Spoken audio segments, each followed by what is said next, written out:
Hello everyone. माझं नाव मोनिका बिभीषण शिंदे आणि स्वागत आहे तुमचं शेळके सर्स मास्टरमाइंड अकॅडमीमध्ये.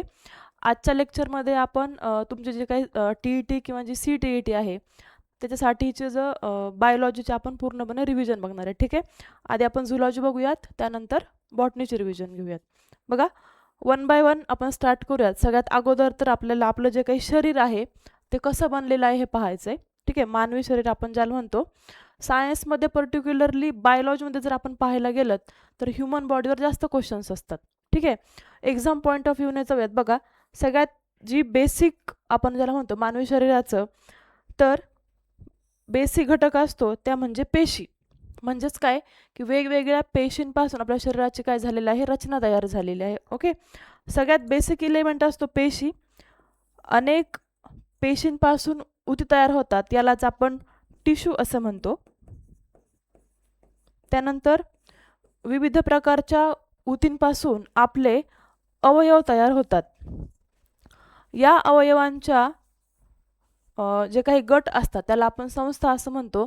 मग त्याच्यामध्ये जर आपण पाहायला गेलं तर आपलं स्टमक असेल, इंटेस्टाईन असेल, त्यानंतर लिव्हर असेल, रेस्पिरेटरी सिस्टीम असेल, हृदय असेल, या सगळ्या अवयवांच्या संस्थेपासून आपली शरीर किंवा सजीवाची निर्मिती होत असते. ठीक आहे, हे झालं बेसिक्स. त्यानंतर पेशींमधला महत्त्वाचा घटक आपण ज्याला म्हणतो किंवा पेशी या घटकावर काय काय क्वेश्चन तुम्हाला विचारले जातील. बघा, सगळ्यात पहिल्यांदा तर सायटोलॉजी म्हणजेच काय की या ज्या काही पेशी आहेत त्याचा अभ्यास करणारं एक शास्त्र असतं. ठीक आहे, पेशींचा अभ्यास करणारे शास्त्र यालाच सायटोलॉजी असे म्हणतात. ठीक आहे, आता या पेशींचा शोध कोणी लावला तर रॉबर्ट हुक यांनी काय केलेलं आहे, या पेशींचा शोध लावलेला आहे. आपण सगळ्यांनी बघितलं असेल, त्यांना एकदा एक्सपेरिमेंट करताना छोट्या छोट्या रूमसारखं काहीतरी स्ट्रक्चर दिसलं आणि त्यामधून त्यांनी काय केलं आहे, पेशीचा शोध लावलेला आहे. आता ही बेसिक पेशीची इमेज तुम्हाला इथे दिसतीये. त्यानंतर एक्झामच्या पॉईंट ऑफ व्ह्यूने अतिशय महत्त्वाचं काय, सर्वात मोठी पेशी म्हणजे ही जे काही युनिवर्स आहे या युनिवर्समधलं सगळ्यात मोठी सिंगल पेशी कुठली आहे तर ते आहे शहामृगाचे अंडे. उद्या जर एक्झामला प्रश्न आला की सर्वात मोठी पेशी कुठली तर ती कुठली आहे, शहामृगाचे अंडे. त्यानंतर सर्वात लहान पेशी कुठली आहे, नर्व सेल. सर्वात लांब पेशी कुठली, नर्व सेल. ठीक आहे, सर्वात मोठी पेशी शहामृगाचे अंडे, सर्वात लांब पेशी नर्व सेल आणि सर्वात लहान मायकोप्लाझ्मा नावाची पेशी. ठीक आहे, ती सर्वात लहान पेशी असते. नेक्स्ट महत्त्वाचा घटक पेशीचे युनिट. कुठल्या किंवा कोणत्या युनिटमध्ये पेशीचा स्टडी केला जातो तो कुठला, मायक्रॉन. मायक्रोमीटर आपण याला म्हणतो किंवा काय म्हणतो याला आपण, मायक्रॉन. पेशीचे मोजमापनाचे एकक कुठले तर ते कुठलं आहे, मायक्रॉन. त्यानंतर मानवी ज्ञानेंद्रियांबद्दल आपण थोडंसं बघूयात. मानवी ज्ञानेंद्रिय किती आहेत, एकूण 5 प्रकारची. पहिला आहे डोळा, दुसरं कान, तिसरा नाक, चौथं जीभ आणि 5वं ज्ञानेंद्रिय आहे ही त्वचा. आता या ज्ञानेंद्रियाची कार्य बघा, डोळ्याचं काय कार्य असतं रे, दृष्टी, विजन आपण ज्याला म्हणतो. कानाचं काय कार्य असतं, ऐकून घेणे. नाकाचं काय कार्य तर बघा, हे नाक जी आपली रेस्पिरेटरी सिस्टीम आहे, सगळ्यात महत्त्वाचं फंक्शन कोणाचं असतं, नाकाचं. शरीरामध्ये श्वास घेण्याचं कार्य कोण करतो, नाक.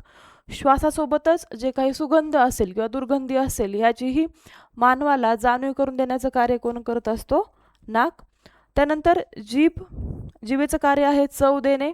आणि त्वचा, स्पर्शांची जाणीव कोण करून देते आपल्याला, त्वचा. बघा, आता काही अवयव आहेत मानवाचे, ते कुठे कुठे असतात किंवा कुठे आहेत किंवा त्याचं फंक्शनिंग काय आहे तर बघा, ब्रेन जो आहे, मेंदू आपण याला म्हणतो. मेंदूचं कार्य काय, नियंत्रण करणे. जे आपली ह्युमन बॉडीचं काय करण्याचं, नियंत्रण करण्याचं कार्य कोण करतो, मेंदू. हार्टचं काय कार्य, हृदय आपण ज्याला म्हणतो, तर हृदयाचं काय कार्य, रक्ताभिसरण. ठीक आहे, नेक्स्ट पुढचं आहे श्वसन लंग्स हे जे काय आहेत किंवा आपण याला फुफ्फुसे असे म्हणतो, फुफ्फुसांचं काय कार्य आहे तर श्वसन संस्थेमध्ये आपल्याला नाकासोबतच कोण लंग्स खूप हेल्प करतात. नेक्स्ट आहे किडनी, यालाच आपण मराठीमध्ये वृक्क असं म्हणतो. वृक्काचं कार्य काय आहे? उत्सर्जन. जे काही आपल्या शरीरातील टाकाऊ पदार्थ आहे त्याला बाहेर टाकण्याचं, पाण्या थ्रू बाहेर टाकण्याचं कार्य कोण करते? किडनी. त्यानंतर लिव्हर आहे, स्टमक डायजेशनमध्ये, इंटेस्टाईन पण डायजेशनमध्ये हेल्प करतो. बघा इथे क्वेश्चन फ्रेम होण्याचं मेन टार्गेट असं असेल की मेंदू जो काय आहे तो काय कार्य करतो शरीरामध्ये, किंवा हार्टचं कार्य काय काय आहे. त्यानंतर लंगचं काय कार्य असेल? किडनी, लिव्हर, स्टमक आणि इंटेस्टाईन. नेक्स्ट, आता ही जी काही रक्ताभिसरण संस्था आहे तर रक्ताभिसरण संस्थेचं काय आताच आपण बघितलं की जे काही हृदय आहे, हृदय काय करतं? रक्ताभिसरणामध्ये आपल्या शरीराला मदत करतं. तर ही जी काही रक्ताभिसरण संस्था आहे याचे प्रमुख 3 घटक आहेत. पहिला आहे रक्त, ज्यालाच आपण ब्लड असे म्हणतो. त्यानंतर रक्तवाहिन्या, कॅपिलरीज, आणि हृदय,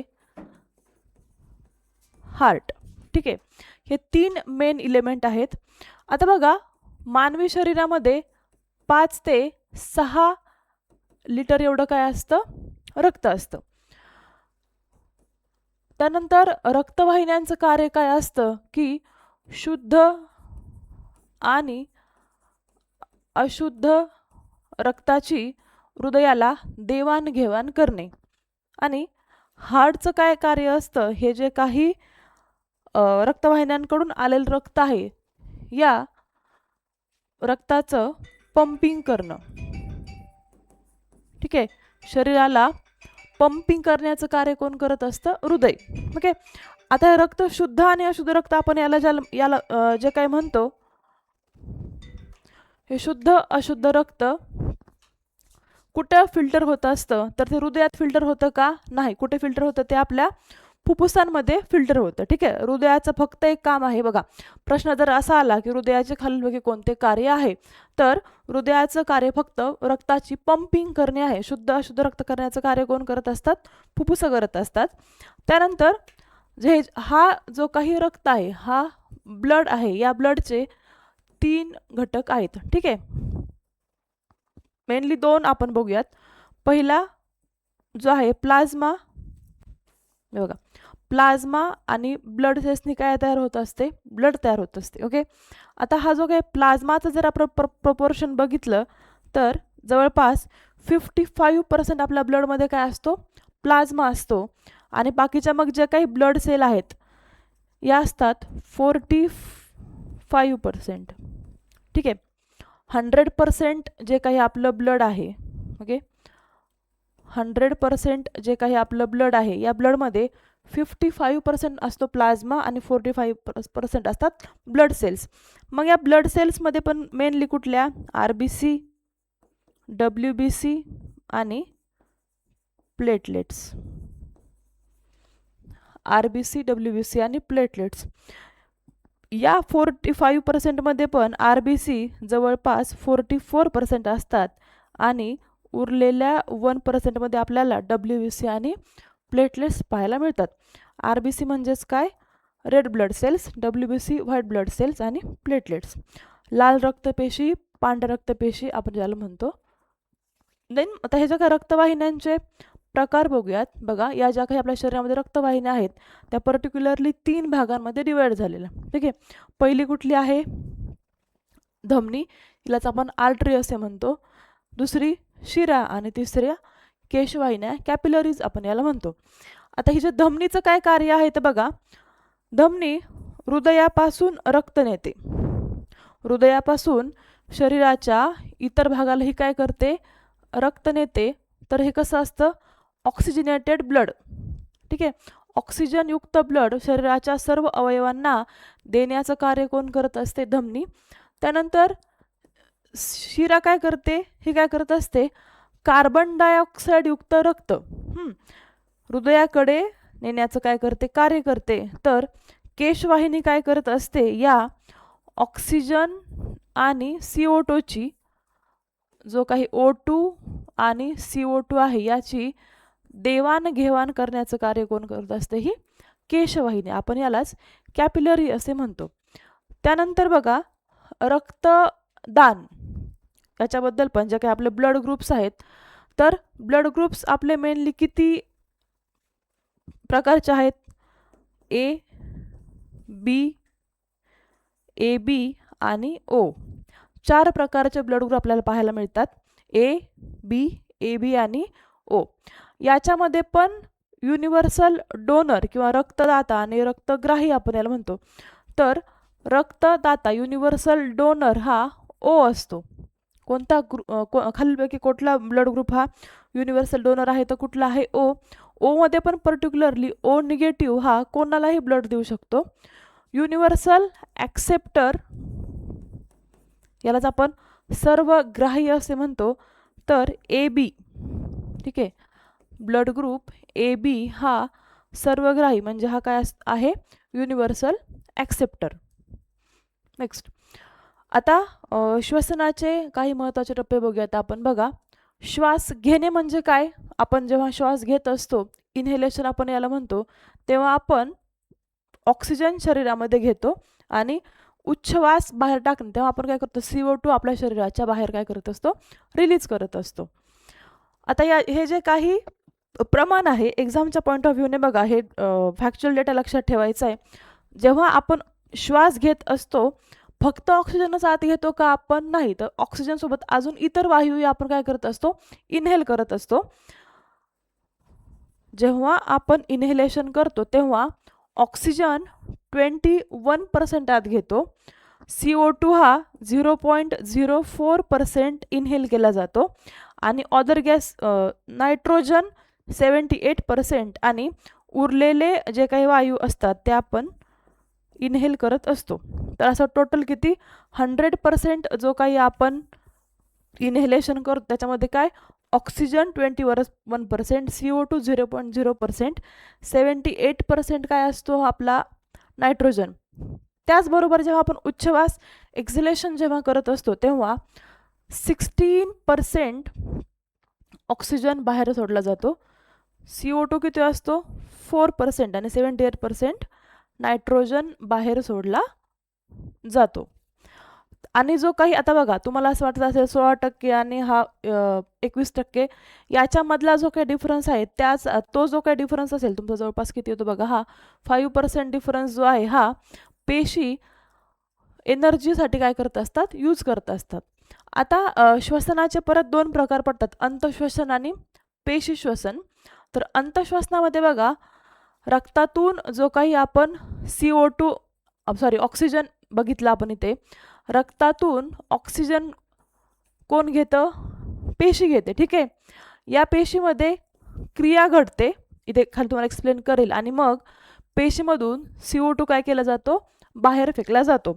आता जसं आपण ते बघितलं, जो काही इन्हेल केलेला ऑक्सिजन आहे तो इन्हेल केलेला ऑक्सिजन पेशींमध्ये असलेला ग्लुकोज यांची काय होते? इथे रिॲक्शन होते बघा. ग्लुकोज हा आपण श्वसनातून घेतलेला ऑक्सिजन यांची काय इथे आपल्या पेशीमध्ये काय होते? रिॲक्शन होते. मग बाहेर सोडला जातो CO2 आणि पाणी. आता हे जे काही CO2 आहे आपण हे श्वसन संस्थेद्वारे किंवा नाकाद्वारे काय केला जातो? बाहेर सोडला जातो. वॉटर एक्सक्रीट होतं किडनीतून आणि ही जी काही तयार झालेली एनर्जी आहे ती ATPच्या फॉर्ममध्ये शरीरात काय केले जाते? साठवली जाते आणि याच एनर्जीचं आपण जे काही दैनंदिन कार्य करतो त्याच्यामध्ये काय केला जातो? उपयोग केला जातो. त्यानंतर महत्त्वाचा घटक आहे दात. दातांवर पण बऱ्याच वेळा प्रश्न विचारले जातात, ठीक आहे. तर मानवी शरीरात एकूण किती दात आहेत? 32. ओके, मानवी शरीरात एकूण किती दात आहेत? 32.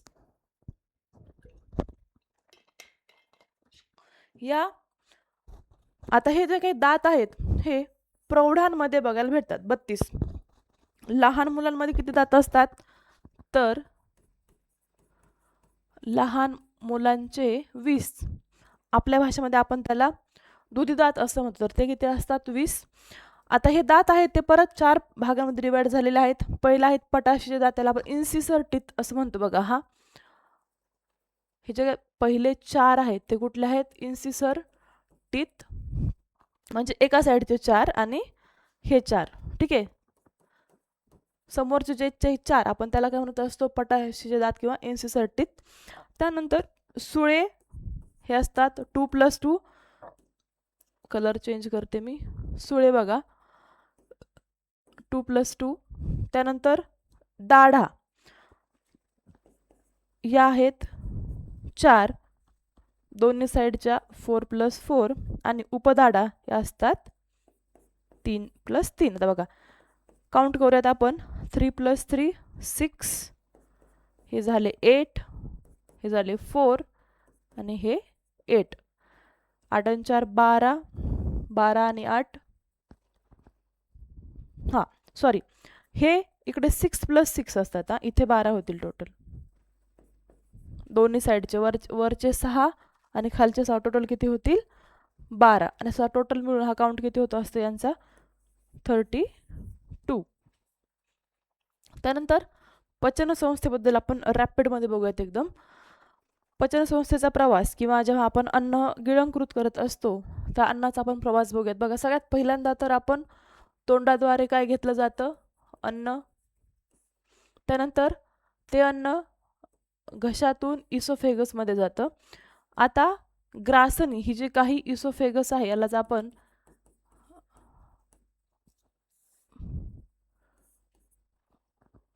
फॅरिंग्स. बघा आधी तर अन्नाचा प्रवास बघूयात आपण. पहिला आहे माउथमधून pharynx, then oesophagus, stomach, small intestine, large intestine आणि ॲनस. अन्न जे काही आहे एवढा प्रवास करून आपली जे काही डायजेस्टिव्ह सिस्टीम काय करत असते? फंक्शनिंग करत असते. बघा एक्झामच्या पॉईंट ऑफ व्ह्यूने महत्त्वाचं बघायला गेलं तर याचे आपण एकतर काय विचारतील? लांबी विचारतील किंवा काय विचारतील? कार्य विचारतील. ठीक आहे. आता अन्न आपण गिळंकृत केलं, घशामध्ये आलं, घशामधून इसोफेगस 10 ते 15 किंवा 10 ते 12 सेंटीमीटर लांबीची काय असते? ही इसोफेगस. ओके. त्यानंतर अन्न आपल्या स्टमकमध्ये जठरामध्ये जवळपास 4 ते 5 तास राहतं. जठरामधून अन्न येतं स्मॉल इंटेस्टाईन. जी काही आपलं टोटल अन्ननलिका आहे. ओके. आता ही टोटल एवढी अन्ननलिका झाली बरं का. बऱ्याच जणांना काय वाटत असतं की घशापासून ते पोटापर्यंत ही काय असते आपली अन्ननलिका, तर नाही. टोटल अन्ननलिकेमध्ये एवढ्या घटकांचा समावेश होत असतो. ओके. या टोटल अन्ननलिकेपैकी 4 ते 5 फीट 4 to 5 फीट काय लांब काय असतं आपलं?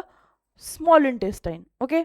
त्यानंतर 4 to 5 फीट नाही, 4 to 5 मीटर आपण म्हणूयात. ओके. त्यानंतर लार्ज इंटेस्टाईन असतं जवळपास 1.5 मीटर आणि लास्टला ॲनस. टोटल ही आपली 32 फीटची 32 फुटांची काय असते? अन्ननलिका किंवा लमसम किंवा ॲप्रॉक्स जर आपण बघायला गेलं तर 10 मीटर एवढी काय आहे याची लेंथ आहे टोटल अन्ननलिकेची बरं का. मग त्याच्यामध्ये तुमचं तोंडापासून ते ॲनसपर्यंतचा पूर्ण भाग याच्यामध्ये येईल. आता दुसरा पॉईंट बघूयात आपण. हे जे काही जठर आहे इथे HCl नावाचा एक स्रावला जातो. तो काय करत असतो? अन्नाच्या डायजेशनला काय करत असतो? हेल्प करत असतो. देन नेक्स्ट उत्सर्जन संस्था मानवी शरीरातील. आता उत्सर्जन संस्थेचं कार्य काय आहे? तर जे काही अपायकारक पदार्थ आहेत आपल्या शरीरातील वेस्ट आपण ज्याला म्हणतो, हे शरीराच्या बाहेर फेकण्याचं कार्य कोण करत असते? उत्सर्जन संस्था. ही मेनली 4 घटकांपासून बनलेली आहे. पहिली आहे किडनी, दुसरं युरेटर, तिसरं युरिनरी ब्लॅडर आणि चौथं युरेथ्रा. आता किडनीचं काय कार्य आहे? Filtration of blood. ओके. जे रक्त तुमच्या हृदयाकडून पाठवलं जातंय ते किडनीमध्ये काय केलं जातं, फिल्टर केलं जातं आणि त्यातील जे काही टाकाऊ पदार्थ आहेत ते काय केले जातात, बाहेर टाकले जातात. बघा, तर एक्झामसाठी महत्त्वाचं ॲप्रॉक्सिमेटली 160 ग्रॅमची आपली किडनी आहे. ओके. त्यानंतर ही झाली आपली किडनी. त्यानंतर युरेटर, युरिनरी ब्लॅडर आणि युरेथ्रा. ठीक आहे. मूत्रवाहिनी आपण याला म्हणतो युरेटर. हे जे काही युरेटर आहे ते 40 सेंटीमीटर काय असतं, लांब असतं. एक्झामसाठी इम्पॉर्टंट काय, 40 सेंटीमीटर लांब. किडनीचं ॲप्रॉक्सिमेटली वजन 160 ग्रॅम. युरिनरी ब्लॅडरचं काय कार्य आहे, स्टोरेज ऑफ युरिन. आणि युरेथ्रा याच्यातून जी काही युरिन आहे ती शरीराच्या बाहेर पास केली जाते. आता हा जो काही युरिनरी ब्लॅडर आहे हा पियर शेपचा असतो. ठीक आहे. क्वेश्चन आला, युरिनरी ब्लॅडर किंवा मूत्राशयाचा आकार काय आहे, तर तो पियर शेपचा आहे. हा काय करतो असतो, युरिन होल्ड करण्याचं कार्य करतो. इथून जी काही तयार झालेली आहे युरिन आहे ती युरेटरकडे पाठवली जाते. युरेटरकडून युरिनरी ब्लॅडर, युरिनरी ब्लॅडरमधून फायनली युरेथ्रामध्ये पाठवली जाते.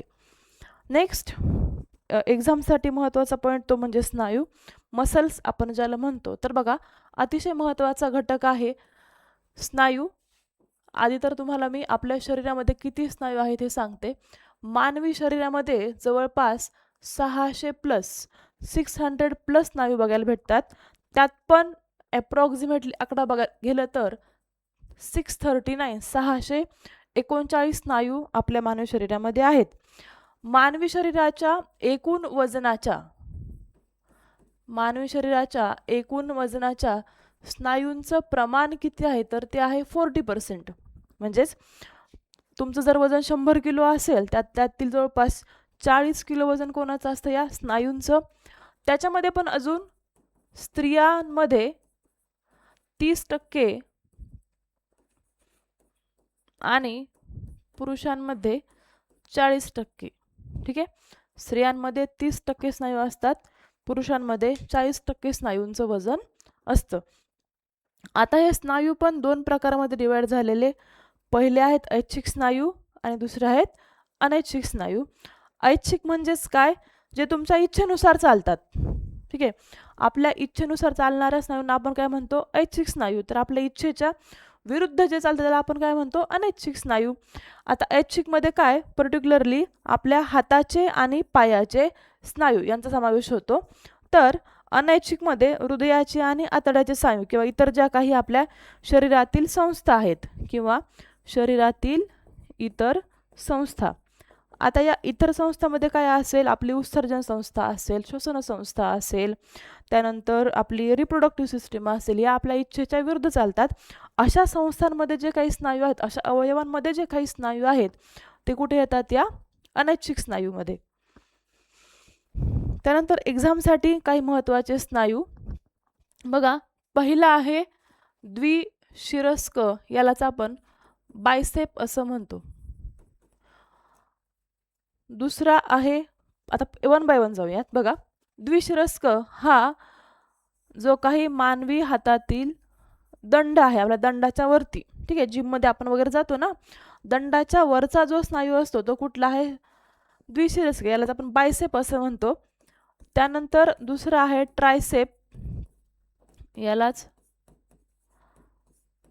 त्रिशिरस्क असं म्हणतो. हा ट्रायसेप आपल्याला दंडातील जे काही हाड आहे त्या दंडातील हाडाच्या खालच्या बाजूला बघायला मिळतो. त्यानंतर नेक्स्ट स्थापनी स्नायू.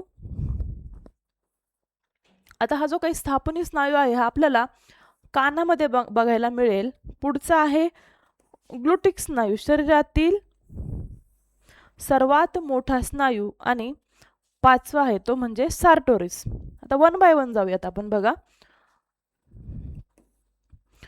हा जो काही ग्लुटिक स्नायू आहे हा आपल्या शरीरातील सर्वात मोठा स्नायू आहे. त्यानंतर सार्टोरिस हा मानवी शरीरातील सर्वात लांब स्नायू आणि स्थापनी हा मानवी शरीरातील सर्वात लहान स्थापनीलाच आपण स्टेपेडियस असं म्हणतो. हा मानवी कानामध्ये बघायला मिळतो. हे 3 स्नायू पाठच करायचे आहेत. सर्वात लांब सार्टोरिस, सर्वात लहान स्टेपेडियस आणि सर्वात मोठा ग्लुटिक स्नायू. आता इतरही स्नायू आहेत. आपल्या एकदम 639च्या 639 पाठ करायचे आहेत का? तर नाही. हे 3 मेन लक्षात असू द्या. त्यानंतर हाडांबद्दल बघूयात किंवा आपण याला अस्थि असं म्हणतो. जे काही ह्युमन स्केलेटल सिस्टीम आहे त्याचे डेफिनेशन जर आपण बघायला गेलं तर बघा, सांगडा यालाच आपण स्केलेटन असं म्हणतो. तर हा जो काही मानवी सांगडा आहे याचं काय कार्य आहे? तर मानवी शरीराला काय करण्याचं आधार देण्याचं कार्य, म्हणजे जे काही आपली ह्युमन बॉडी आहे जी उभी आहे तर कशाच्या जोरावर, कोणत्या तत्वावर उभी आहे? तर ही स्केलेटल सिस्टीम नुसार उभी आहे. तर एक्झामसाठी परत महत्त्वाचं की मानवी शरीरात एकूण किती हाडे आहेत? तर 206. किती? मानवी शरीरामध्ये 206 हाडे असतात. ही स्केलेटल सिस्टम परत 2 भागांमध्ये डिवाइड झालेली. पहिला आहे अक्षीय सांगडा आणि दुसरी उपांग सांगडा. आता या अक्षीय सांगड्यामध्ये मेनली आपलं डोकं, स्कल आपण ज्याला म्हणतो, त्यानंतर मनका आणि बरगड्यांचा समावेश होतो. ओके, 1 बाय 1 जाऊयात. बघा, मानवी डोक्यामध्ये 22 प्रकारची हाडे पाहायला मिळतात. शेवटी काउंट करूयात. त्यानंतर मानवी मनका आहे, या मनक्यामध्ये 26 हाडे असतात. काही वेळेला 33ही काउंट केली जातात. आणि जी आपली बरगड्या आहेत किंवा बरगड्यांचा जो भाग आहे त्याला आपण थोरॅसिक केज असं म्हणतो. या थोरॅसिक केजमध्ये 25 हाडे पाहायला मिळतात. लक्षातच ठेवायची, फॅक्च्युअल डेटा आहे, पूर्णपणे काय करायचं आहे? पाठ. त्यानंतर उपांग सांगडा इमेजमध्ये बघू शकता. याच्यामध्ये आपल्या हाताचा, पेल्विक बोनचा आणि पायांचा समावेश होतो. कंबर, हात आणि पाय तिघांचा मिळून काय असतो? हा उपांग सांगडा. उपांग सांगड्यामध्ये पण पाहायला गेलं तर आपल्या हातामध्ये दोन्ही हाताचे मिळून 60 हाडे असतात. त्यानंतर पायामध्ये पाहिलं तर दोन्ही पायाचे मिळून 60 आणि जी काही कंबर किंवा आपण पेल्विक रिजन, या पेल्विकचे किती? 2 हाडे.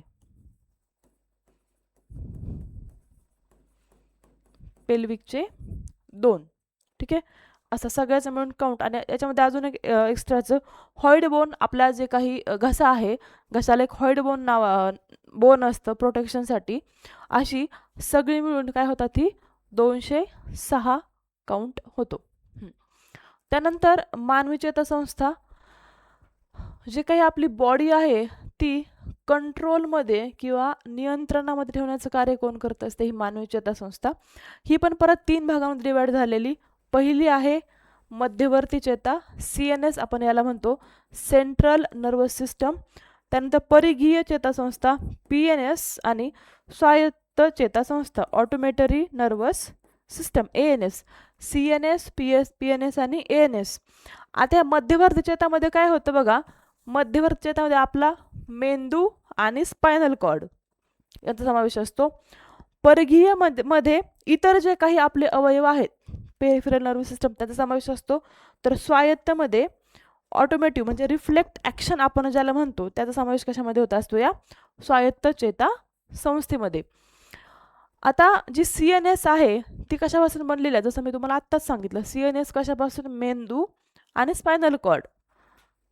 मेंदू आणि मेरू रज्जूपासून काय बनलेली आहे? आपली मध्यवर्ती चेतासंस्था. इथे पण महत्त्वाचं, मानवी मेंदूचं वजन 1300 ते 1400 ग्रॅम. परीक्षेसाठी बालक जे किंवा लहान मुलं असतं, या लहान मुलामध्ये जवळपास 250 ते 300, ठीक आहे, जवळपास 250 ते 300 ग्रॅम काय आपल्याला मेंदूचं वजन पाहायला मिळतं. आता मेंदूचं काय कार्य आहे, तर शरीरातील क्रियांचं काय करणे, नियंत्रण करणे. जसं की मग काय, आपले विचार आहेत, आपल्या ज्या काही हालचाली आहेत किंवा स्मरणशक्ती आहे, हे सगळं कशामध्ये कंट्रोल केलं जातं, मेंदूमध्ये. आता मेरुरज्जू किंवा स्पायनल कॉर्ड काय करतो, की आपल्या शरीराच्या इतर भागांमध्ये, मेंदूकडून शरीराच्या इतर भागांमध्ये संदेश वहनाचं किंवा कंट्रोल करण्याचं कार्य कोण करत असतो, हा स्पायनल कॉर्ड. त्यानंतर दुसरा महत्त्वाचा घटक, यालाच आपण जीवनसत्वे किंवा विटॅमिन्स असं म्हणतो. तर बघा, हे जे काही जीवनसत्वे आहेत किंवा विटॅमिन्स आहेत, यांचं काय कार्य असतं, तर मानवी शरीराच्या योग्य वाढीसाठी आणि आरोग्यासाठी काय करत असतात, आवश्यक असतात, खूप जास्त आवश्यक. जसं की बघा, बऱ्याच वेळा विटॅमिनचा इंटेक कमी झाल्यामुळे काही काही वेगवेगळे आजारही होतात. आता हे जे काही विटॅमिन आहेत, हे परत 2 भागांमध्ये डिवाइड झालेले. ठीक आहे, पहिले आहेत फॅट सोल्युबल, पहिले कुठले आहेत, मेदात विरघळणारे, आणि दुसरे आहेत वॉटर सोल्युबल, ज्याला आपण पाण्यात विरघळणारे म्हणतो. इथे महत्त्वाचं आहे फॅट सोल्युबल विटॅमिन. तुम्हाला जर असा प्रश्न आला की खालीलपैकी कुठले मेदात विरघळणारे जीवनसत्व आहेत, तर बघा, फॅट सोल्युबल आहेत ए, डी, ई आणि के. तर वॉटर सोल्युबल आहेत बी कॉम्प्लेक्स, विटॅमिन बी कॉम्प्लेक्स आणि विटॅमिन सी. ADEK लक्षात ठेवायचे, फॅट सोल्युबल. आणि वॉटर सोल्युबल कुठले आहेत, विटॅमिन बी कॉम्प्लेक्स. मग बी कॉम्प्लेक्समध्ये अजून भरपूर विटॅमिन समावेश होतो, आणि विटॅमिन सी. आता या विटॅमिनची आपल्या शरीरामध्ये काय कार्य आहेत, ठीक आहे. हे जे काही विटॅमिन्स आपण घेतो, मग ADEK किंवा बी आणि सी असेल, जवळपास A to K पर्यंत जे काही विटॅमिन आहेत, त्यांचे काय कार्य आहेत वेगवेगळी. तर बघा, शरीराच्या वृद्धीमध्ये मदत करतात, त्यानंतर मानवाची रोगप्रतिकारक शक्ती वाढवतात, त्वचेचे आरोग्य सांभाळतात, आणि हाडांचाही विकास करण्याचं कार्य कोण करत असतात, हे विटॅमिन्स. त्यानंतर काही आजार आपण बघूयात. बघा, काला रोग, आजार म्हणजेच काय बघा, आता आपल्या जी काही जीवनशैली आहे किंवा जे काही शरीराची कार्य करण्याची सिस्टीम आहे, त्याला काहीतरी अडथळा येणे, त्याला आपण काय म्हणतो असतो, रोग, किंवा अडथळा निर्माण करण्याचं कार्य कोण करत असतात, ही रोग. आता हे रोग 2 प्रकारचे असतात. पहिले तर आहेत तीव्र रोग, आणि दुसरे जुनाट रोग. ओके. आता शरीरात कमी कालावधीसाठी, बघा, इम्पॉर्टंट टर्म आहे, तीव्र रोग म्हणजेच काय, शरीरामध्ये कमी कालावधीसाठी राहणारे रोग, आपण याला काय म्हणतो असतो, तीव्र रोग. असे थोडा वेळ राहतात, पण त्याचा इम्पॅक्ट आपल्या शरीरावर कसा असतो, खूप जास्त. तर जुनाट रोग म्हणजेच काय, खूप काळासाठी राहतात माणसाच्या शरीरामध्ये, खूप काळासाठी. मग याच्यामध्ये काय येतं, BP येतो, त्यानंतर डायबेटीज येतो, किंवा मग कॅन्सर येतो. ठीक आहे, म्हणजे ते तुमच्या शरीरामध्ये खूप काळासाठी राहतात, किंवा कधी कधी तर आयुष्यभरही राहतात. मग डायबिटीज आपल्या थ्रू आउट दी लाईफ राहतो, कॅन्सर आणि BP ही त्याची एक्झाम्पल आहेत. त्यानंतर मानवी शरीरामध्ये ग्रंथी खूप महत्त्वाचा रोल प्ले करतात, ग्लँड्स आपण ज्याला म्हणतो. या ज्या काही ग्लँड्स असतात, या 2 प्रकारामध्ये डिवाइड झालेल्या. ठीक आहे, एक असतात एंडोक्राइन ग्लँड्स, आणि दुसरे आहेत एक्झोक्राइन ग्लँड्स. एंडोक्राइन ग्लँड्स म्हणजेच काय, ग्लँड्स किंवा ग्रंथींचे असे सिक्रिशन्स जे रक्तामध्ये स्रावले जातात, ब्लडमध्ये एक्सक्रीट होतात. आणि बाह्यस्रावी किंवा एक्झोक्राइन ग्लँड म्हणजेच काय, की अशा ग्लँड ज्या नलिकेद्वारे त्यांचे स्राव काय करत असतात, शरीरामध्ये पोहोचवत असतात. ओके. तर बघा,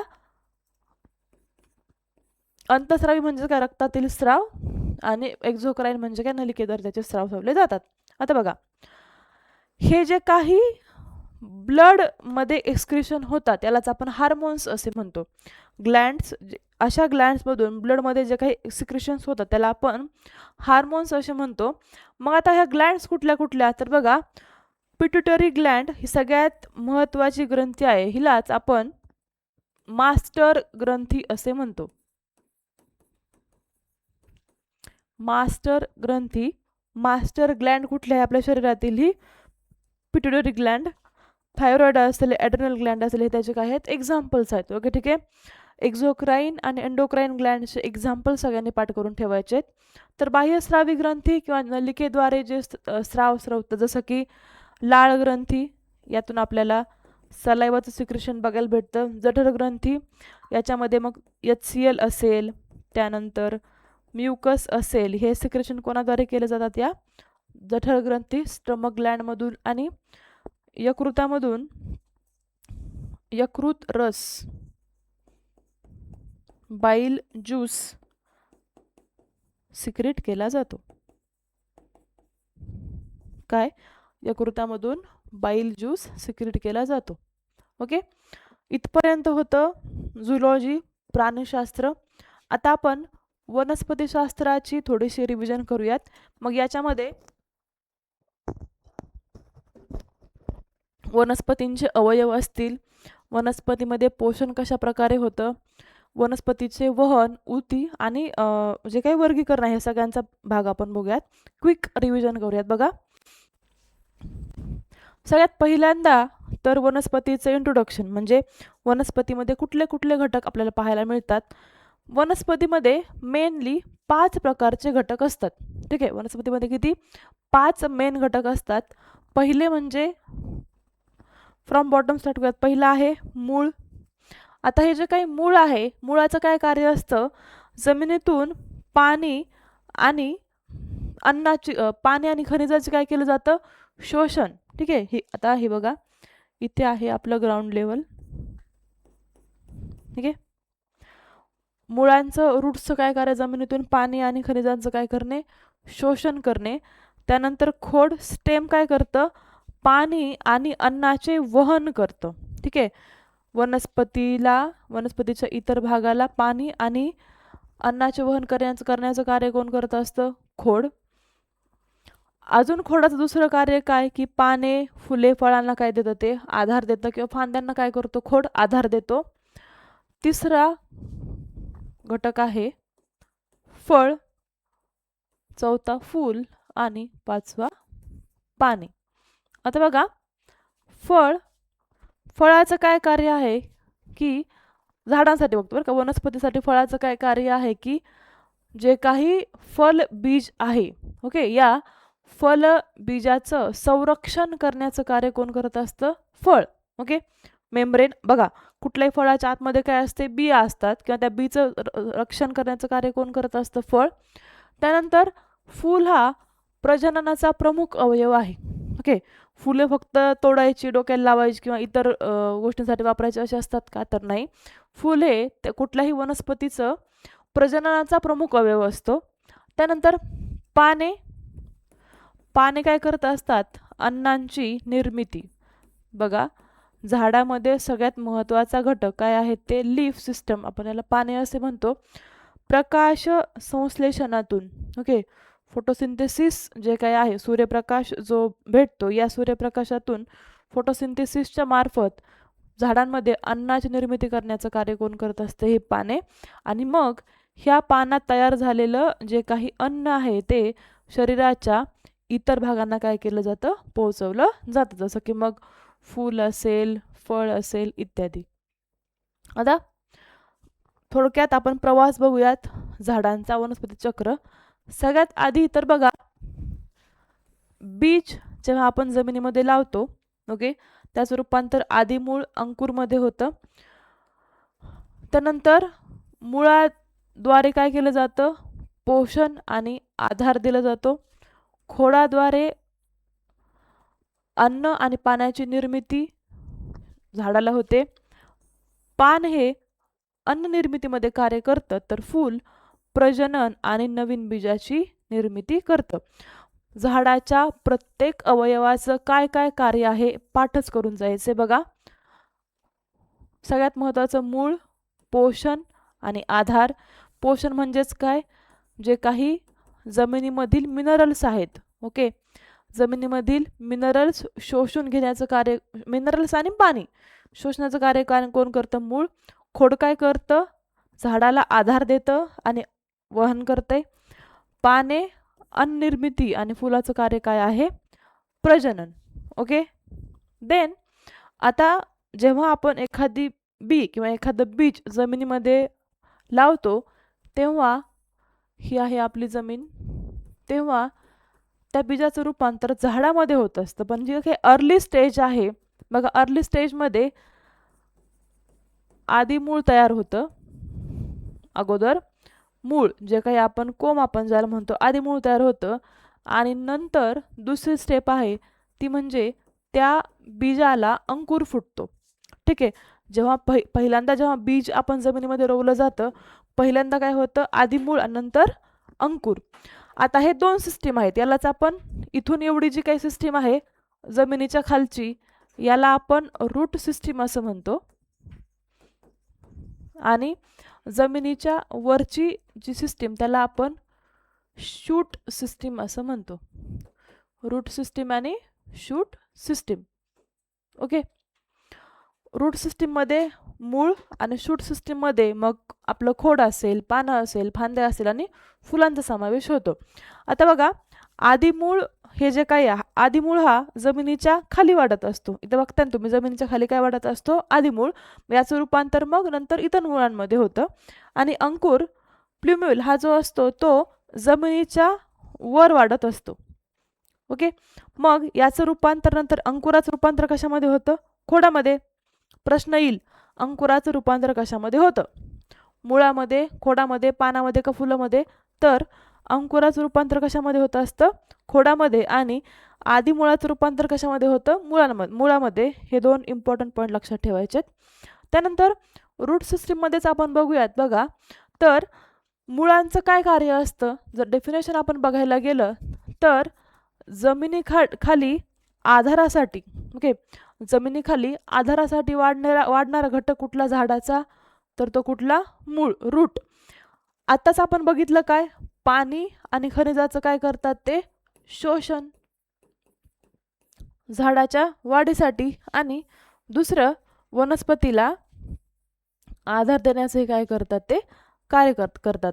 आता बघा, हा आहे आपलं आदिमूळ, हे मेन रूट. याला मग अशा ब्रँचेस फुटलेले आहेत. ओके. इथे दोन गोष्टी महत्त्वाच्या, रूट हेअर आणि रूट कॅप. आता ही इमेज आहे एका मुळाची. ठीक आहे. एक मुळाचं जर आपण एक्झाम्पल घेतलं तर प्रश्न असा येईल, मुळाचा टोकाचा भाग कुठला? तर काय आहे, मुळाचा एकदम शेवटचा भाग त्याला आपण रूट कॅप असं म्हणतो. ओके. मुळाचा शेवटचा भाग तो आहे रूट कॅप, किंवा याला आपण टोकाचा भागही असं म्हणतो. हा काय करत असतो, मुळाला जमिनीमध्ये स्प्रेड होण्यासाठी काय करत असतो, तो जागा शोधत असतो. आणि दुसरा घटक आहे मुळाचा, तो म्हणजे रूट हेअर. बघा, हे छोटे छोटे हे दिसत आहेत ना स्ट्रक्चर, हे काय आहेत, रूट हेअर. हे रूट हेअर काय करतात, तर मुळांद्वारे जे काही पाणी आणि खनिजांचं काय करतात ते शोषण करत असतात. जमिनीतून पाणी आणि खनिजाचं शोषण कोण करतं, तर ते रूट हेअर. ओके. दोन गोष्टी लक्षात ठेवायच्या, कुठल्या कुठल्या, एक आहे रूट हेअर आणि दुसरी रूट कॅप. आता मुळांचं बेसिक क्लासिफिकेशन दोन भागांमध्ये झालेलं, वर्गीकरण दोन भागांमध्ये. पहिली आहेत सोटमुळे, सोटमूळ, टॅपरूट आपण म्हणतो, आणि दुसरे आहेत तंतुमय मुळे, फायब्रस रूट्स. नावातच आहे बघा, सोटमूळ, टॅपरूट म्हणजे काय, ज्याचा आकार कसा आहे, मोठा आहे. ओके, त्याला आपण सोटमूळ म्हणूयात. आणि तंतुमय मुळ म्हणजेच काय, छोटी छोटी मुळे अशी स्प्रेड लगेच खोडालाच काय असतात, ती अटॅच असतात आणि अशी काय झालेली असतात, ती स्प्रेड झालेली असतात. आता बघा, सोटमूळ म्हणजेच काय, मुख्य मुळाला उपमुळे फुटतात. ओके. हा आहे आपलं मेन रूट. ओके. आदिमूळ आपण ज्याला म्हणूयात, याला अशा ब्रांचेस फुटतात. हे झालं सोटमूळ. तर तंतुमय मूळ म्हणजेच काय, आदिमुळापासून न वाढता, ठीक आहे, तंतुमय मुळे म्हणजे आदिमुळापासून न वाढता डायरेक्ट खोडालाच अशा काय होतात, या ब्रांचेस फुटतात. त्याला आपण काय म्हणतो असतो, तंतुमय मुळे किंवा फायब्रस रूट्स. बघा ना, आपण शेतात कधी ज्वारी, मका जर तुम्ही कधी उपटून बघितलं असेल, झाडं कधी उपटली असतील, तर त्याच्यामध्ये तुम्हाला ही तंतुमय मुळे पाहायला भेटतात. त्याचे एक्झाम्पल मग कुठले आहेत, की जे काही गवत, मका, ज्वारी, जे काही आपली धान्याची पिके आहेत, ते सगळे कशामध्ये मोडतात, या तंतुमय मुळांमध्ये.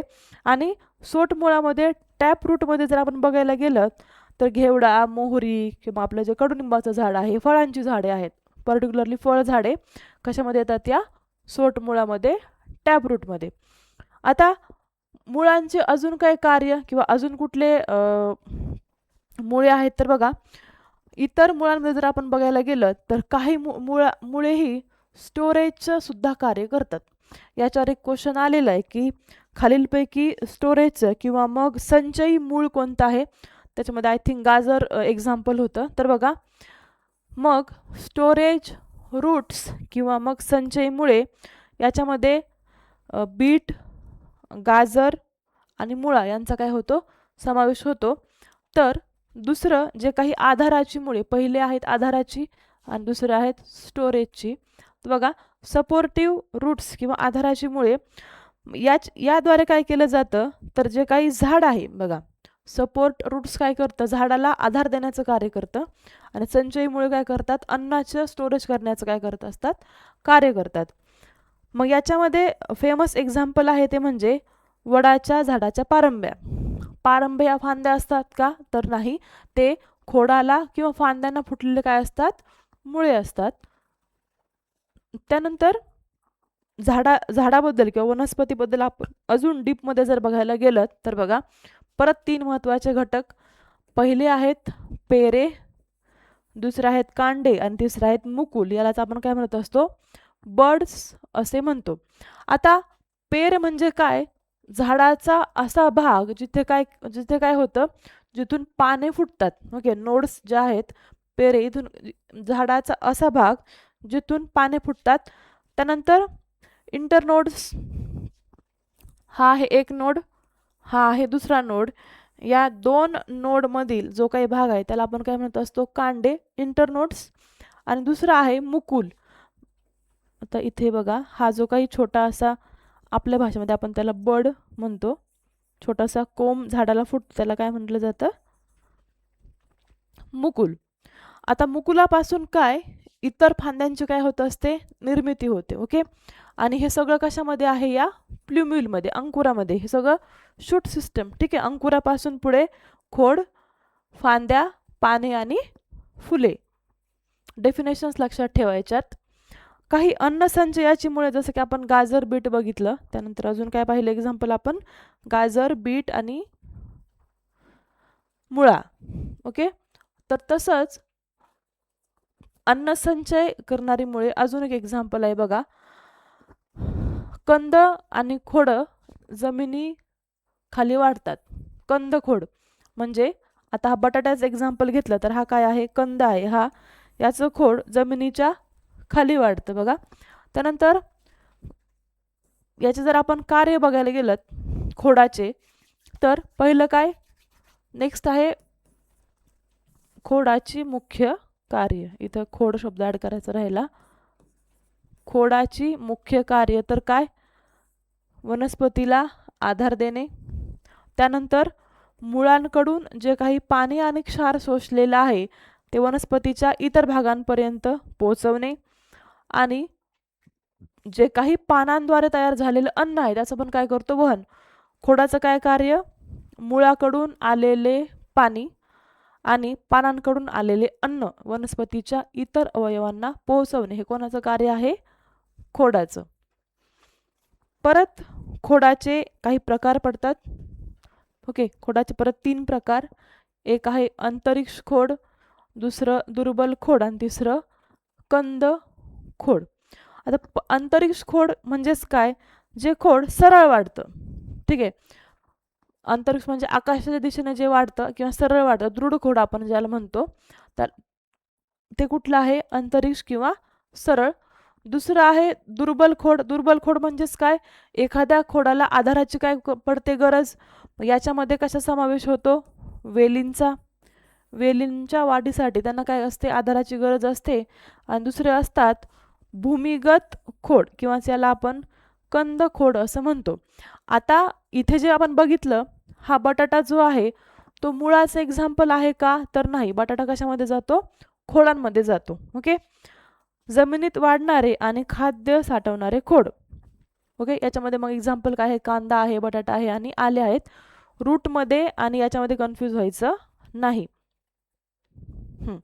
हे काय आहेत? ही मुळे आहेत. ओके, एक्झाम्पल लक्षात ठेवायचे. बीट, गाजर आणि मुळा ही काय आहेत? मुळे आहेत. तर बटाटा, कांदा आणि आले हे काय आहेत? ही खोडांचे प्रकार आहेत. ओके, झाडाच्या खोडांचे प्रकार. त्यानंतर वनस्पतीचा दुसरा घटक तो म्हणजे फूल. आतापर्यंत आपण काय बघितलं? पान पाहिला, मूळ पाहिलं, खोड बघितलं आणि दुसरा महत्त्वाचा घटक कुठला आहे? फूल. तर फुलाचं मेन कार्य काय? प्रजनन. कीवर्ड लक्षात ठेवायचं.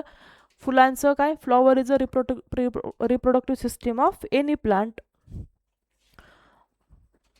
त्यानंतर फुलाचे दोन मेन प्रकार पाहायला मिळतात किंवा दोन भागामध्ये फुल डिवाइड झालेलं. पहिला आहे देठ आणि दुसरा आहे पुष्पधार, रिसेप्टॅकल. आता इमेजमध्ये बघू शकता, हा जो काही ब्ल्यू शेडमध्ये मी तुम्हाला दाखवतीये हा आहे पूर्ण देठाचा भाग. ओके, यालाच आपण काय म्हणतो असतो? देठ. त्यानंतर पुष्पधार. आता पहिलं देठाचं बघूयात. बघा, हे जे काही फूल आहे त्या फुलाला खोडाशी जोडण्याचं कार्य कोण करत असतं? हे देठ. ओके, फुलाला देठाशी जोडण्याचं कार्य कोण करत असतं? देठ. तर पुष्पधार यालाच आपण रिसेप्टॅकल म्हणतो. तर रिसेप्टॅकल काय? फुगीर आणि पसरट भाग असतो ज्याच्यामध्ये फूल हा असा फुगीर भाग, याच्यामध्ये काय बघा, फूल आणि फुलाचे इतर अवयव जसं की मग काय असतील? पाकळ्या असतील आणि अँथर असेल, स्टिग्मा असेल, हे सगळे कशामध्ये असतात? या पुष्पधारामध्ये काय केलेले असतात? एकवटलेले असतात. असा प्रश्न येईल की खालीलपैकी घटक फुलाच्या कोणत्या भागामध्ये एकवटलेले असतात? तर ते कुठल्या? पुष्पधार. म्हणजे घटकामध्ये काय येईल? पाकळ्या येतील, अँथर, स्टिग्मा या सगळ्यांचा काय होतो? समावेश होतो. आता हा जो काही वनस्पती आहे या वनस्पतीचे 4 मुख्य विभाग आहेत. ठीक आहे, जशी आपली बॉडी फंक्शनिंग करत असते त्याला वेगवेगळे सिस्टीम्स लागतात, तशाच सेम वनस्पतीमध्ये पण वनस्पतीचा कार्य म्हणजे काही पूर्ण वनस्पतीचं स्ट्रक्चर आहे हे कार्य करण्यासाठी त्याच्यामध्ये पण 4 वेगवेगळे घटक आहेत महत्त्वाचे. त्यातला पहिला घटक म्हणजे वनस्पतीची प्रजनन संस्था. मग याच्यामध्ये फूल तर की इलेमेंट आहे. ठीक आहे, फुलांमध्ये पॉलिनेशन होतं आणि मग पुढची प्रक्रिया रिप्रोडक्शनची. काही काही वनस्पतीमध्ये शाकीय प्रजनन म्हणजेच बघा ना, कधी कधी आपण काय करतो, एखाद्या झाडाची फांदी आणून पण लावतो, तिथे फुलाची प्रजननासाठी गरज पडते का? तर नाही. जसं की आपण जास्वंद असेल, गुलाब असेल, यांच्या आपण काय करत असतो? फांद्या आणून, यालाच आपण शाकीय प्रजनन असं म्हणतो.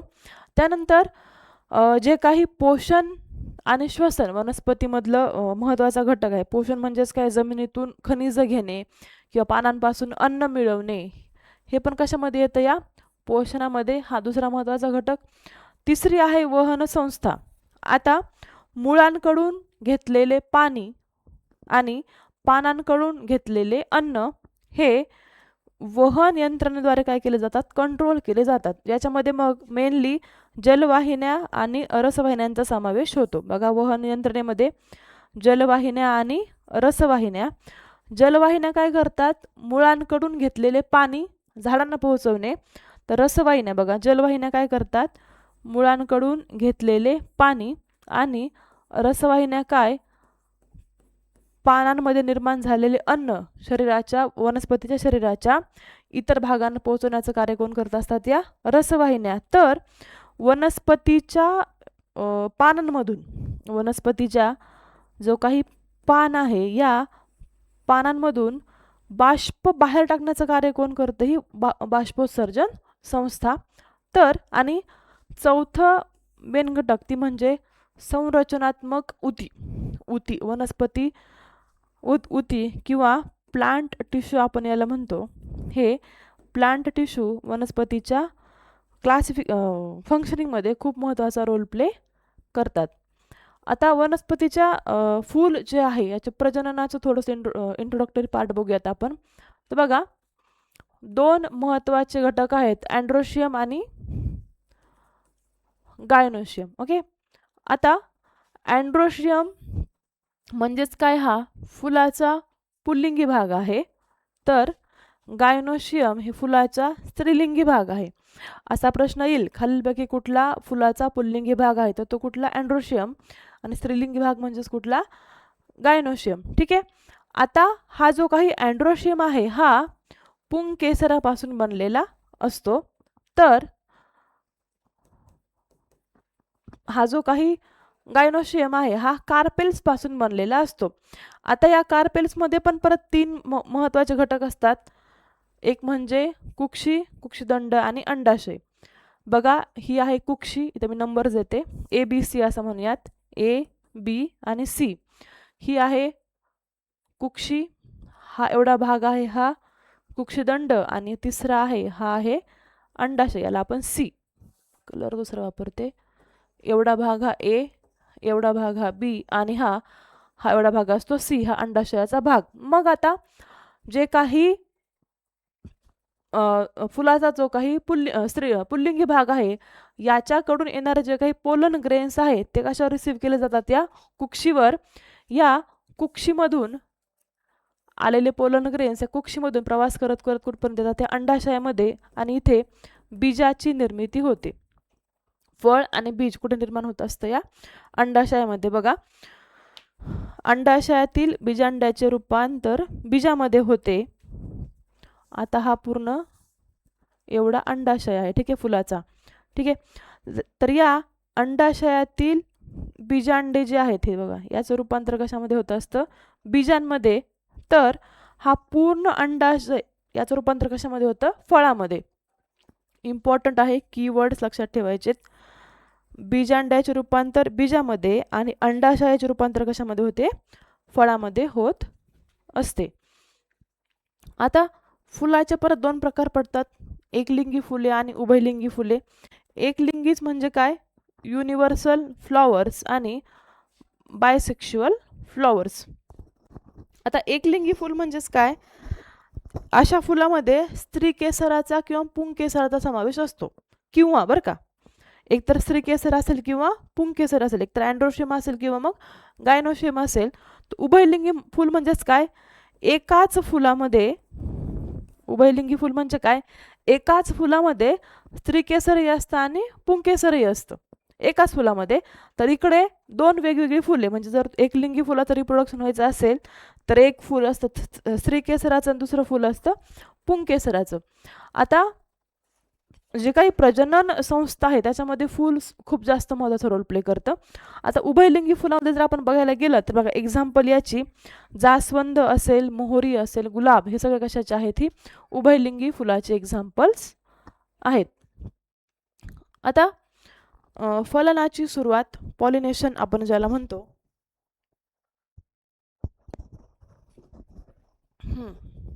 मागे जसं बघितलं काय, की परागकोशातील परागकण स्त्रीकेसराच्या कुक्षीवर पडतात आणि परागण होते. तर बघा, हे आहे, हा जो भाग दिसतोय ना असा, हा आहे फुलाचा पुल्लिंगी भाग, आणि ब्ल्यू कलरमध्ये दाखवते हा आहे फुलाचा स्त्रीलिंगी भाग. या पुल्लिंगी भागावरून परागकण कशावर पडतात, या स्त्रीलिंगी भागावर, आणि काय होत असतं, परागण. यालाच आपण सेल्फ पॉलिनेशन म्हणतो. म्हणजेच काय, एका झाडावरून, एका झाडाच्या फुलामध्ये अँड्रोशियम आहे आणि गायनोशियम आहे, आणि त्याच्यामध्ये काय होतं, पॉलिनेशन. याला आपण काय म्हणतो, सेल्फ पॉलिनेशन. आणि दुसरं क्रॉस पॉलिनेशन म्हणजेच काय, की एका झाडाचे परागण दुसऱ्या झाडावर पडतात. एका झाडाच्या फुलावरील परागण दुसऱ्या झाडाच्या फुलावर पडतात, त्याला आपण काय म्हणतो असतो, क्रॉस पॉलिनेशन. ओके. आणि या परागणामुळे, पॉलिनेशनमुळे, या पॉलिनेशनमुळे फ्रूट किंवा फळाची निर्मिती होते. ओके. दुसरं महत्त्वाचं आहे शाकीय प्रजनन, यालाच आपण व्हेजिटेटिव्ह प्रोपगेशन असं म्हणतो. तर बघा, याच्यामध्ये काय होतं व्हेजिटेटिव्ह प्रोपगेशनमध्ये, की फांद्यांच्या मदतीने काय होत असते, दुसऱ्या झाडाची निर्मिती होत असते. ओके. त्यानंतर दुसरे महत्त्वाचे काही घटक आहेत, जसं की आपण बघितलं तर मुळांचे एक्झाम्पल्स बघूयात काही. बघा, रताळे, गाजर आणि मुळा इथपर्यंत हे व्हेजिटेटिव्ह प्रोपगेशनचं इथपर्यंतच बघूयात. हा खाली दुसरा मुद्दा चालू होतोय, ठीक आहे, हे वरचं इथपर्यंतचा, खाली दुसरा मुद्दा चालू होते. बघा, पहिली आहेत काय, वनस्पतीची मुळे, त्याच्यामध्ये मग रताळे, गाजर आणि मुळांचा समावेश होतो. त्यानंतर खोड, बटाटा, कांदा, हळद, आले. तिसरा घटक आहे फांदी. मग फांदीच्या मदतीने कशाचं प्रजनन होतं, जास्वंद आणि गुलाबाचं. आणि चौथा आहे पाने. पानांद्वारे काय होतं की एकतर अन्नाची निर्मिती होते आणि बाष्पोत्सर्जन होत असतं. आता वनस्पतीला पोषणाची का गरज पडते? वनस्पतीला पोषणाची का गरज पडत असते? तर बघा, वनस्पतीचं जे काही वाढ आहे किंवा मग फुलांची निर्मिती असेल, फळांची निर्मिती असेल, याच्यासाठी पोषणाची गरज पडते. आणि ही पोषण द्रव्य काय केली जातात, शरीराच्या आत घेतली जातात. आता या पोषणामध्ये पण परत दोन प्रकार पडतात वनस्पतीचेही, स्वयंपोषण आणि परपोषण. पहिला आहे स्वयंपोषण आणि दुसरं आहे परपोषण. स्वयंपोषण म्हणजेच काय, ऑटोट्रॉफिक, आणि दुसरं परपोषण म्हणजेच काय, हेटरोट्रॉपिक. ओके. आता स्वयंपोषण म्हणजेच काय, वनस्पती स्वतःचं अन्न स्वतः तयार करते. हे आपण शिकत आलोय ना, वनस्पती काय स्वतःचे अन्न स्वतः तयार. मग पानांमध्ये प्रकाशसंश्लेषण होतं, फोटोसिंथेसिस होतं आणि अन्नाची काय केली जाते, निर्मिती केली जाते. तर परपोषण, हेटरोट्रॉपिक न्यूट्रिशन आपण ज्याला म्हणतो, याच्यामध्ये वनस्पती दुसऱ्या झाडावर काय असते, अन्नासाठी काय असते, अवलंबून असते. जसं की मग बऱ्याच वेळा इथं बुरशींचा समावेश होतो किंवा इतर परजीवी वनस्पती जसं की अमरवेल असेल, हा ना, या सगळ्या काय आहेत, परजीवी किंवा परपोषित वनस्पती. आता वनस्पतीमध्ये ऊर्जा निर्मिती कशी होते? वनस्पतीमध्ये ऊर्जा निर्मिती कशी होते बघा, इथे थोडंसं हे क्लिअर करूयात आपण.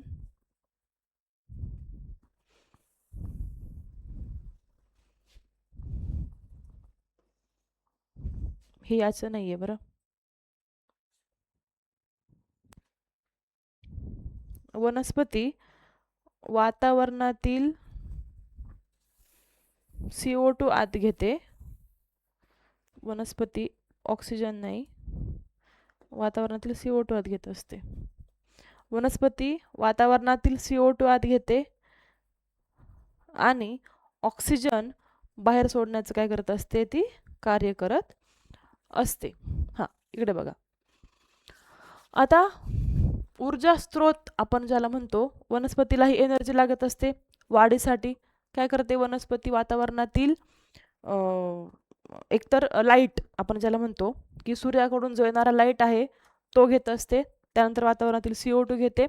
याच्यातूनच एनर्जी, वॉटर आणि काय केलं जातं, ऑक्सिजनची काय केली जाते, निर्मिती केली जाते. आणि ही एनर्जी ATPच्या फॉर्ममध्ये काय केली जाते, वनस्पतीच्या वाढीसाठी वापरली जाते. आणि काही प्रमाणामध्ये जे काही वॉटर तयार झालेलं आहे ते पानांमधून बाहेर फेकलं जातं. यालाच आपण बाष्पोत्सर्जन असं म्हणतो. त्यानंतर वनस्पती मधले जे आपण बघितलं, झायलम आणि फ्लोएम, रसवाहिन्या आणि जलवाहिन्या, याच्याबद्दल थोडीशी माहिती बघूयात. तर पहिले आहेत जलवाहिन्या आणि दुसरा महत्त्वाचा घटक आहे तो म्हणजे काय, रसवाहिन्या. आता या वाहिन्यांचा मुख्य उद्देश काय असतो की वनस्पतीचं पोषण आणि वाढ करणे, है ना. पाणी मुळांद्वारे, अन्न पानांद्वारे, या दोन्ही घटकाचे मिळून काय करणे, वनस्पतीचे पोषण करणे आणि वनस्पतीचे काय करणे, वाढ करणे. जलवाहिन्यांचं काय कार्य आहे तर बघा, कुठून घेतात हे पाणी आणि खनिज. आता हे पाठच झालं पाहिजे. मुळांकडून पाणी आणि खनिजांचं काय केलं जातं, वहन. तर रसवाहिन्या काय करतात, पानांमध्ये तयार झालेलं जे काही अन्न आहे by the process of photosynthesis, हे अन्न वनस्पतीच्या इतर भागांकडे काय करणे, पोहोचवणे. त्यानंतर यांची जर आपण डायरेक्शन बघितली तर बघा, डायरेक्शन जर पाहिलं तर जलवाहिन्या या वनस्पतीच्या खालच्या भागाकडून वरच्या भागांकडे काय केले जातात, वहन करतात.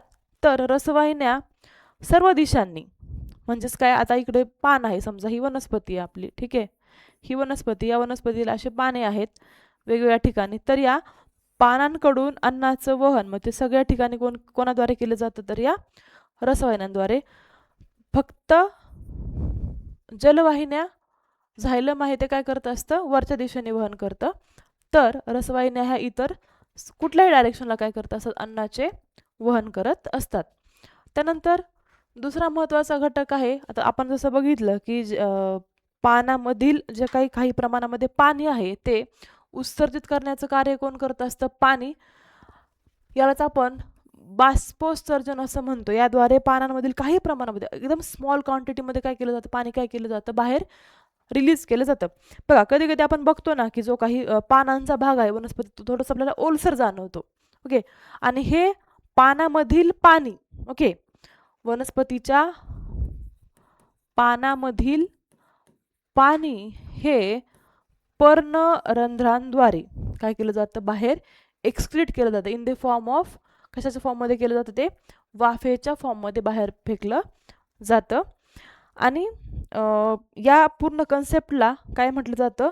ट्रान्सपिरेशन. ही जी काही पूर्ण कन्सेप्ट आहे वनस्पतीच्या पानांमधून वॉटर बाहेर फेकण्याची, त्याला आपण काय म्हणत असतो? ट्रान्सपिरेशन. त्यानंतर वनस्पतीतील काही महत्त्वाचे हार्मोन्स आहेत, संप्रेरक आहेत. त्यातला पहिला आहे, पाठ करायची, ऑक्सिन. दुसरा आहे जिब्रेलिन. तिसरा आहे सायटोकाईन. आणि चौथा आहे ॲस्कॉर्बिक ॲसिड. चौथा आहे ॲस्कॉर्बिक ॲसिड. यालाच आपण ॲस्कॉर्बिक आम्ल असं म्हणतो.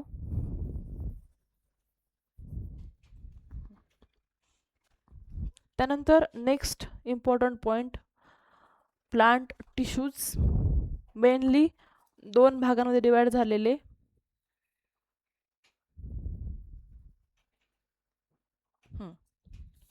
पहिले आहेत विभाजी ऊती आणि दुसरे आहेत स्थायी ऊती. आता या विभाजी ऊती यालाच आपण मेरिस्टेमॅटिक टिश्यू आणि स्थायी ऊती म्हणजेच काय? Permanent tissue. आता मेरिस्टेमॅटिक टिश्यू काय करतात? वनस्पतीच्या वाढीमध्ये काय करत असतात? हेल्प. याने काय होते? वनस्पतीची वाढ होते. तर वनस्पतीचं जे काही कार्य आहे, वनस्पतीचं जसं की मग पानांची निर्मिती असेल, फुलांची निर्मिती असेल, फळांची निर्मिती असेल, याच्यामध्ये हेल्प कोण करत असतात? या स्थायी ऊती. या स्थायी ऊती परत दोन भागामध्ये डिवाइड झालेल्या.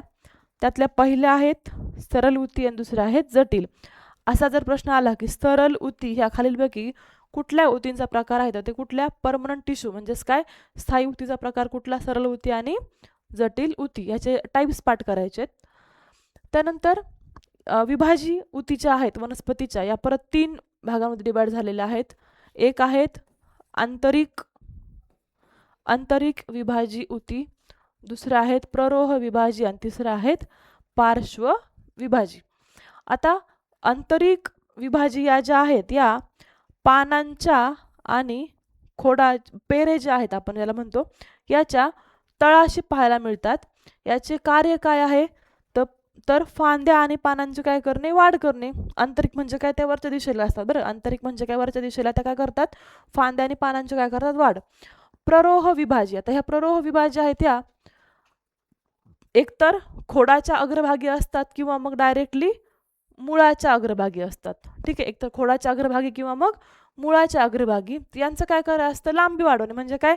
मुळाची ही लांबी वाढवायची आणि त्या झाडाच्या टोकाची काय करायची आहे? लांबी वाढवायची आहे.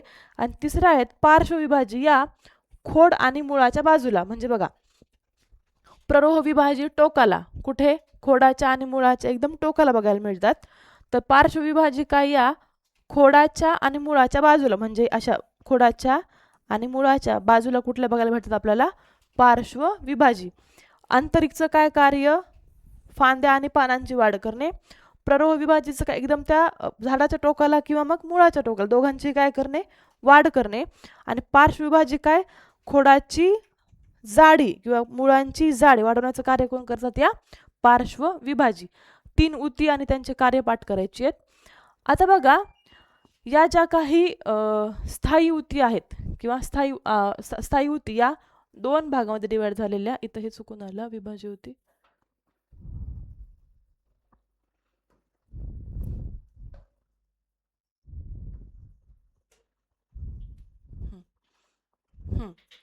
तर ह्या पहिल्या कुठल्या बघितल्या आपण? विभाजी. एक मिनिट हा, दोन प्रकार बघितले. पहिले तर विभाजी आणि स्थायी. आता या स्थायी ऊती म्हणजे काय असतात? विभाजी ऊतींचे पेशी विभाजन थांबून त्याच्या कार्यासाठी जो काही झालेला याच्यामध्ये जो काही बदल झालेला असतो त्यांना आपण काय म्हणत असतो, स्थायी ऊती तयार होतात. म्हणजेच काय, विभाजी ऊतीमधून काही कार्यासाठी स्थायी ऊतीची काय होते, निर्मिती होते. सेल डिव्हिजन थांबतं, विभाजी ऊतींचं आणि स्थायी ऊतींची काय होते, निर्मिती होते. आता स्थायी ऊती परत दोन प्रकारच्या, सरळ स्थायी आणि जटिल स्थायी. ओके, सरळ स्थायींचं काय कार्य असतं, ह्या फक्त एकाच प्रकारच्या पेशी बनवतात. आणि सिंपल आहे ना, सरळ म्हणजे काय, एकाच प्रकारच्या. आणि कॉम्प्लेक्स जटिल ह्या काय, या अनेक प्रकारच्या पेशींपासून बनलेल्या असतात. एका पेशीपासून कुठल्या, स्थायी. अनेक प्रकारच्या पेशीपासून कुठल्या, जटिल. याचे एक्झाम्पल बघायला गेलं किंवा मग प्रकार जर पाहिले, सरळ ऊतीचे परत 3 प्रकार पडतात.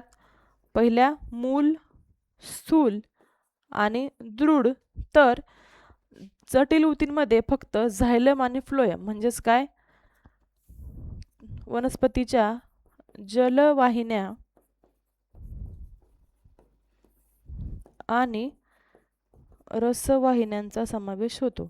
वनस्पतीच्या जलवाहिन्या आणि रसवाहिन्यांचा समावेश कोणामध्ये होतो, या जटिल स्थायी ऊतीमध्ये. आता या ज्या काही सरळ स्थायी आहेत, या परत इथे 3 प्रकार बघितले ना आपण, मूल, स्थूल आणि दृढ.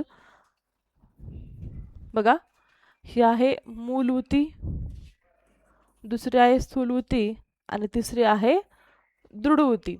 आता मूल ऊती जी काय आहे ती पातळ पेशिकांपासून बनलेली असते. पातळ पेशीभित्तीपासून बनलेली जिवंत पेशी म्हणजे काय असते, ही मूळ ऊती. याचा आढळ कुठे कुठे आहे, तर तुम्हाला ती वनस्पतीचं मूळ, खोड, पान, फुले आणि फळे याच्यामध्ये बघायला मिळते. लाईव्ह आहे ती. ओके, म्हणजे ती काय करत असते, वाढतच जाते.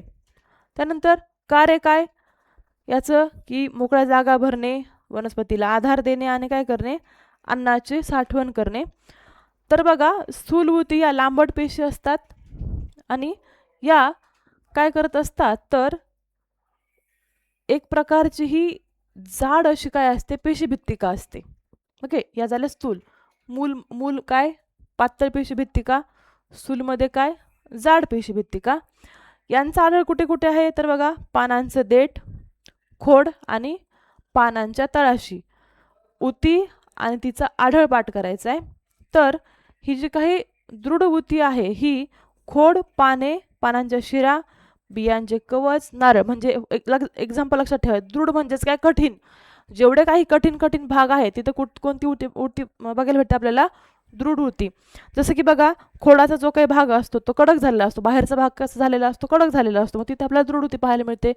किंवा बियांचे जे काही आवरण असतात, त्यानंतर नारळाचं आवरण असते, तर याच्यामध्ये कुठली ऊती बघायला भेटते आपल्याला, दृढ ऊती. आता ह्या ऊतीचं कार्य काय, तर वनस्पतीच्या अवयवांना कडकपणा आणि मजबूती देणे. वनस्पतीचे जे काही अवयव आहे त्याला कडकपणा आणि मजबूत देण्याचं कार्य कोण करत असतात, दृढ ऊती. तर स्थूल ऊती काय, या पण काही प्रमाणामध्ये काय वनस्पतीला मजबूत करतात. जसं की मग वाऱ्यापासून काय करणे, वनस्पतीचे संरक्षण करणे, हे कार्य कोणाचं असतं, या स्थूल ऊतींचं. आता ही जी काही वनस्पती सृष्टी आहे, ही परत 2 भागांमध्ये काय झालेली, डिवाइड झालेली, किंवा आपण मग वनस्पतींचं वर्गीकरण असं म्हणतो. या मेन टॉपिकला काय म्हणतो आपण, वनस्पतींचं वर्गीकरण. ही 2 भागामध्ये डिवाइड झालेली. पहिली आहे अबीजपत्री आणि दुसरी बीजपत्री. अबीजपत्री आणि बीजपत्री. या अबीजपत्रीचे पण परत 3 प्रकार. पहिला थॅलोफायटा, दुसरा ब्रायोफायटा आणि तिसरा टेरुडोफायटा. इथे फक्त टाईप आणि सब टाईप्स पाठच करायचे, तोंड पाठ असायला पाहिजेत. आणि पत्रीमध्ये परत पहिला प्रकार आहे अनावृत्त बीजी आणि दुसरा आहे आवृत्त बीजी. या आवृत्त बीजी परत 2 प्रकार. याचे परत अजून सब टाईप्स, द्विदल वनस्पती आणि एकदल वनस्पती. बघा, वनस्पती सृष्टी 2 भागांमध्ये, अबीजपत्री आणि बीजपत्री. अबीजपत्री परत 3 भागामध्ये, थॅलोफायटा, ब्रायोफायटा आणि टेरिडोफायटा. बीजपत्री म्हणजेच काय, जिथे बियांची निर्मिती होते. अबीजमध्ये जिथे बियांची निर्मिती होत नाही. आता बीजपत्री परत 2, अनावृत्त बीजी आणि आवृत्त बीजी. अनावृत्त म्हणजेच काय, या बियांना आवरण नसते. तर आवृत्त बीजी म्हणजेच काय, बियांना आवरण असते. आता ज्या काही आपण अबीजपत्री वनस्पतीचे उपप्रकार वनस्पती पाहिल्या, त्याचे हे अबीजपत्रीचे हे पुढे उपप्रकार आहेत. पहिला आहे थॅलोफायटा, दुसरा आहे ब्रायोफायटा आणि तिसरा आहे टेरिडोफायटा. आता थॅलोफायटामध्ये बघा, याची एकदम साधी सरळ रचना असते, शरीर रचना असते. या वनस्पतींना मूळ, खोड आणि पाने नसतात, लक्षात घ्यायचे. थॅलोफायटा हा असा प्रकार आहे वनस्पतीचा ज्याच्यामध्ये मूळ, खोड आणि पानांचा समावेश नसतो. तर ब्रायोफायटामध्ये या वनस्पती आपल्याला जनरली पाण्यामध्ये जास्त पाहायला भेटतात किंवा मग या पाण्यावर काय असतात अवलंबन. यालाच स्थलज वनस्पती असे म्हणतात. आता टेरिडोफायटा हा जो आहे हा याच्यामध्ये बिया नसून हा बीजुकांद्वारे तयार झालेला असतो. याचं प्रजनन जे आहे याच्यामध्ये डायग्राममध्ये बघू शकता तुम्ही, बीजुकांद्वारे काय केलं जातं, याचं असं प्रजनन होतं. आणि ही अशी वनस्पती आहे बघा, याच्यामध्ये वाहक ऊती आढळतात. अशा प्रकारची वनस्पती ज्याच्यामध्ये काय ट्रान्झिटिव्ह टिश्यूज आपण ज्याला म्हणतो ते पाहायला मिळतात. त्यानंतर बीजपत्रीचे दोन प्रकार.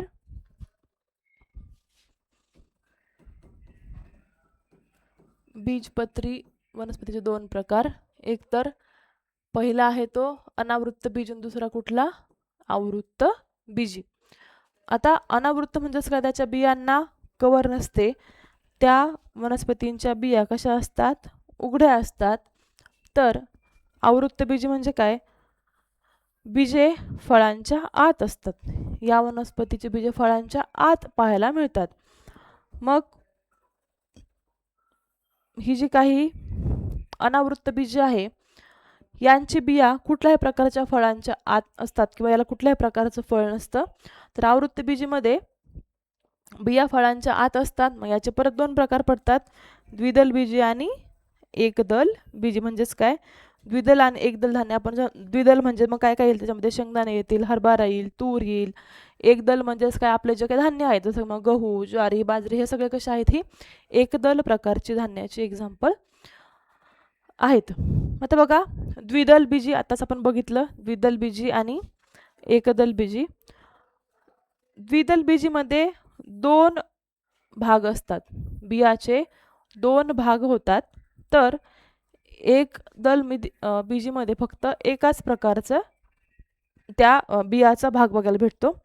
याची उदाहरणं कुठली कुठली आहेत, मग टोमॅटो असेल, आंबा असेल, त्यानंतर मग आपण आत्ताच पाहिलं की शेंगदाणे असतील, हरभरा असेल, तूर, हे सगळ्या कशामध्ये येतात, या द्विदल बीजीमध्ये. एकदल बीजीमध्ये मग भात आहे, गहू, मका, ज्वारी, बाजरी आणि इतर घटक.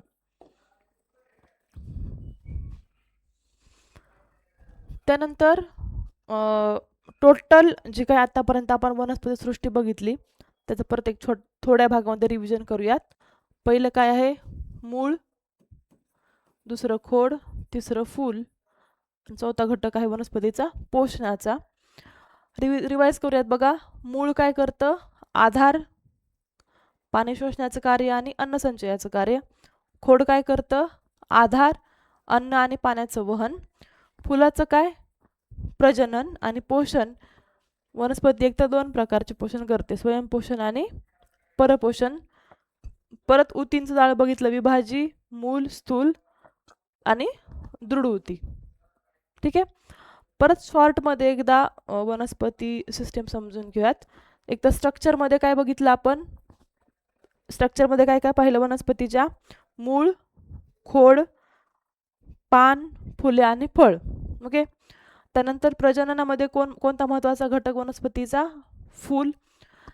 वहनाची जी काही सिस्टीम आहे त्याच्यामध्ये मग कुठल्या, झायलम, फ्लोएम, रसवाहिन्या आणि जलवाहिन्या. मेटाबॉलिझम मध्ये काय, प्रकाश संश्लेषण. मग हे जे काही प्रकाश संश्लेषण आहे कुठे होतं, हे पानांमध्ये होतं. आणि जे काही स्ट्रक्चर आपण वनस्पतीचं पाहिलं त्याच्यामध्ये परत ते वनस्पतीचे 5 घटक. ठीक आहे. तर ही होती आपली संपूर्ण जे काही जीवशास्त्र आहे त्याच्यामध्ये मग प्राणीशास्त्र आणि वनस्पतीशास्त्र या दोघांचीही क्विक रिव्हिजन. Okay, thank you.